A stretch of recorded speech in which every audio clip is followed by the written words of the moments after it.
A long 2 weeks for WSU football players. Last week it was announced their head coach Nick Rolovich was being fired for non-compliance with the state vaccine mandate. Well, then on Saturday they lost a very close game with BYU. That was over the weekend, losing by just 2 points in interim head coach Jayden de Laura's first game in that new position. We now have our very own Travis Green live in the newsroom tonight. And Travis, today was the first time the starting quarterback spoke with the media since Nick Rolovich was fired, right? Yeah, Mark, Jayden de Laura has been a player people have been waiting to hear from because A, well, he's a starting quarterback, and B, he was very close with Nick Rolovich. Today we were finally able to hear from the sophomore who is focused on moving forward. After Monday's practice, our team just kind of came together and we kind of were like, we got to move on. Moving on, something the Washington State football team has had to do quickly. We still got half a season to finish, so it was tough, but I think we're back on track. Tuesday morning's press conference was more about football than vaccinations.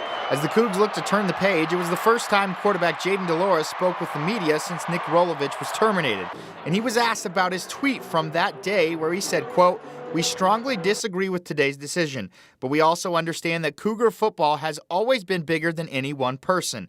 We are a band of brothers who play and sacrifice for each other, no matter who the head coach is." I just wanted to put something out there, something to show our team that, we still got to come out there and play. And yes, something like that, something sad happened where we lost our coaches, but at the end of the day, we still got to go out there and finish the season off. With the head coach gone and 4 assistants, including co-offensive coordinator and his position coach, Craig Stutzman, there were a lot of changes for de Laura.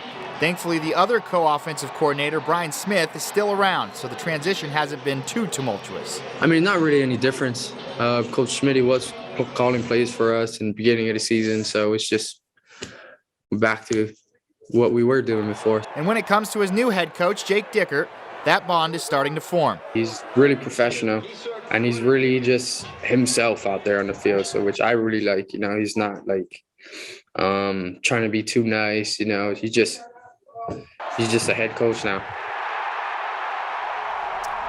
And Brennan Jackson, defensive lineman, was made available to media today, and he reiterated what de Laura had to say. Clearly the team, well, they've come together and decided to make the most of what season they do have left. Guys, back to you.